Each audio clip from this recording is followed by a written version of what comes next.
मैं कुमार मंगलम रणवीर न्यूज़ 24 नवतपुर एवं साहित्य चौपाल से जुड़े दर्शकों का हार्दिक अभिनंदन करता हूं। आज के बातचीत की कड़ी में हमारे साथ शामिल हैं विवेक तिवारी, जो कि हमारे परम मित्र हैं एवं काशी हिंदू विश्वविद्यालय हिंदी विभाग के शोधार्थी हैं, और मैं इनका तहे दिल से स्वागत करता हूं। जी, बहुत बहुत धन्यवाद आपका। आज का विषय है निराला केंद्रित। निराला महाकवि निराला, जिनका जन्म तो बंगाल के महिषादल में हुआ, लेकिन उन्होंने आगे की जो जीवन है और आगे की जो साहित्यिक राह है वह, और हिंदी साहित्य की जो राह है उसे उन्होंने उत्तर प्रदेश में आकर पकड़ा है। और उनका जो ससुराल था वह उत्तर प्रदेश में था, और उनकी पत्नी जो थी वो घरेलू महिला थी जो कि धार्मिक पुस्तकों को पढ़ती थी। और माना जाता है या जनश्रुति है कि वह अपने पत्नी से हिंदी सीखे थे, और उनकी जो मातृभाषा थी वह बंगला थी, और उन पे माँ सरस्वती का, माँ शारदे का वरद हस्त था। तभी तो वो रच देते हैं वरदे वीणा वादनी वरदे।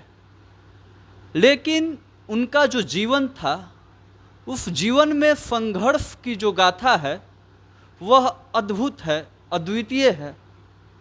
और जहाँ तक मुझे लगता है कि उनके जीवन में वेदना तो थी ही, वेदना के साथ साथ हम दूसरे अर्थों में यह भी कह सकते हैं कि वेदना में ही उनकी जीवन थी। लंबी कविता, राम की शक्ति पूजा, सरोज स्मृति और तुलसीदास निराला के कृतित्व के साथ व्यक्तित्व को भी उभारता है। इस विचार बिंदु पर आपका क्या कहना है?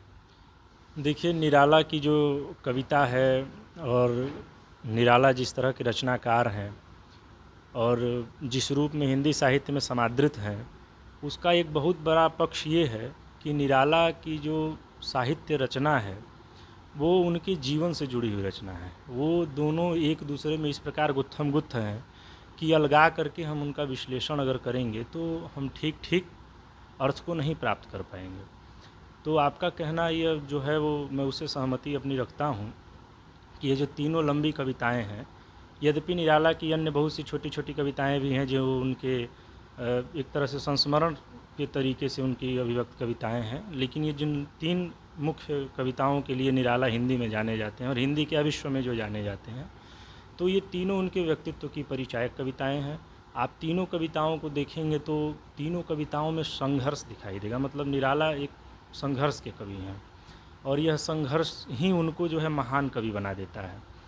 वो तीनों कविताओं में वो एक कवि जो है वो व्यष्टि से समष्टि का सफ़र कैसे तय करता है ये दिखाई देगा, और कैसे दुख के क्रम को आगे बढ़ाते हुए, संघर्ष के साथ आगे बढ़ते हुए वो एक सुखात्मक स्थिति में पहुंचता है, ये भी आपको देखने को मिलेगा।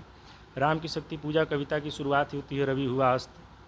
तो रवि यहाँ केवल मतलब राम के लिए अस्त नहीं है, ये रवि जो है निराला के लिए भी अस्त है, और 1936 का जो भारत है उसके लिए भी अस्त है।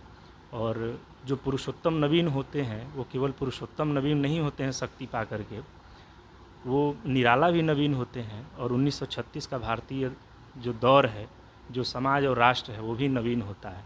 तो इस तरह की जो उनकी कविताएं हैं, तुलसीदास में देखिए रचनाकार की ही समस्या है। सरोज स्मृति तो उनके व्यक्तिगत दुख का ही विलाप है एक तरह से। तो आपका यह कहना बिल्कुल सही है कि निराला जो है उनकी कविता और उनके जीवन से गहरे में जुड़ी हुई है। निराला जीवन राग के कवि हैं। उनके जीवन संघर्ष में भी लयात्मकता है, एक लय है, और इस लय पर आप क्या कहना चाहें? जी, पहले प्रश्न से ही जुड़ा हुआ ये भी प्रश्न है। तो देखिए, लयात्मकता बहुत ज़रूरी है। मतलब साहित्य में लय केवल शब्दों का और छंदों का लय नहीं होता है, भावों का लय बड़ा ज़रूरी है। कई बड़े रचनाकारों को आप देखेंगे, जैसे मुक्तिबोध को पढ़िए आप, इतना दुरूह, इतना क्लिष्ट लगेंगे। हालांकि मैं कमतर नहीं बता रहा हूँ कि निराला से मुक्तिबोध बहुत कमतर हैं, या क्योंकि हम किसी को भी श्रेष्ठ और महान नहीं घोषित कर सकते हैं। सबकी अपनी अपनी महत्ता है, सब अपनी अपनी जगह पे महत्वपूर्ण जो है स्थान रखते हैं, उनकी अपनी विशेषताएं हैं चूँकि, लेकिन उनके यहाँ भावों का बिखराव दिखता है। अंधेरे में कविता जो है बहुत प्रसिद्ध है, मुक्तिबोध जिसके लिए जाने जाते हैं। जब पढ़ेंगे तो उसमें भावों का बिखराव है। यद्यपि उसका ध्येय एक है, व्यक्तित्वांतरण और कई अन्य चीज़ें हैं जो उस समय और दौर को अभिव्यंजित करती हैं, लेकिन वहाँ भावों का बिखराव है। लय नहीं मिलेगा आपको वहाँ भावों का, जिसको हम एक तरह से संवेदनात्मक लय कह सकते हैं। लेकिन निराला को जब आप पढ़ेंगे, आप पढ़ते जाएंगे, आरोह अवरोह आता जाएगा वो, और वो जो आरोह अवरोह है वो लगेगा जैसे कोई अनुप्रास चल रहा है, कोई लय छंद चल रहा है। उस तरह के उनके भाव हैं। उनके जो पहली पंक्ति के भाव हैं, जो शुरुआती जो पंक्ति के भाव हैं, उनको आप अंतिम पंक्ति के भाव से ले जाके आप मिला सकते हैं। बीच के किसी भाव को जो है, मतलब कि भावों में वहाँ बिखराव नहीं है, भावों का संगठन है, और भावों का वो संगठन जो है अपने लक्ष्य तक पहुँचता है। ये बड़ी विशेषता है निराला के यहाँ। तो मैं मानता हूँ कि निराला की कविता में जीवन का लय है, और जीवन का लय इसलिए है क्योंकि वो जीवन राग के कवि हैं। तो छायावाद में कई मूल परिवर्तन दिखाई देते हैं, तो उस परिवर्तन को आप निराला से जोड़कर कैसे देखेंगे? देखिए, हिंदी साहित्य में जो दौर आया छायावाद का, तो उसमें कला और भाव को लेकर के, जो भाव पक्ष और कला पक्ष है, उसमें कई तरह के बदलाव आए हैं।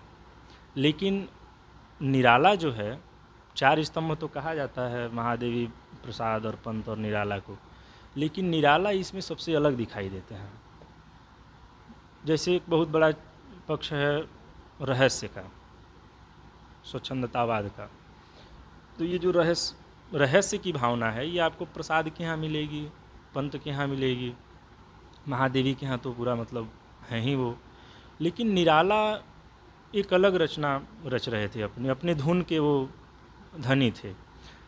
तो और एक चीज़ आप ये गौर करेंगे कि निराला, और सब कोई जानता भी है, हिंदी साहित्य में पढ़ने वाला छोटा विद्यार्थी और बड़े अध्येता सब जानते हैं कि निराला ने छंदों की मुक्ति की बात की है ना। वो बंधन में नहीं बन सकते थे। तो रहस्य, ये जो छायावाद के जो भाव पक्ष और जो कला पक्ष के जितने भी जो उसकी सरणियाँ हो सकती थी, जो उसके मतलब जो उसके नियम हो सकते थे, जो एक भावों का बंधन था, जो एक कला का बंधन था, निराला उन सबको तोड़ते हैं। और यहाँ मैं देखता हूँ कि निराला सबसे अलग एक परिवर्तनकारी रचनाकार के रूप में वहाँ मौजूद होते हैं। छंदों के अलावा भावों में भी वो सबसे अलग दिखाई देंगे। प्रसाद एक अलग तरह से लिख रहे हैं, निराला की जो रचना है वो एक अलग प्रकार की रचना है।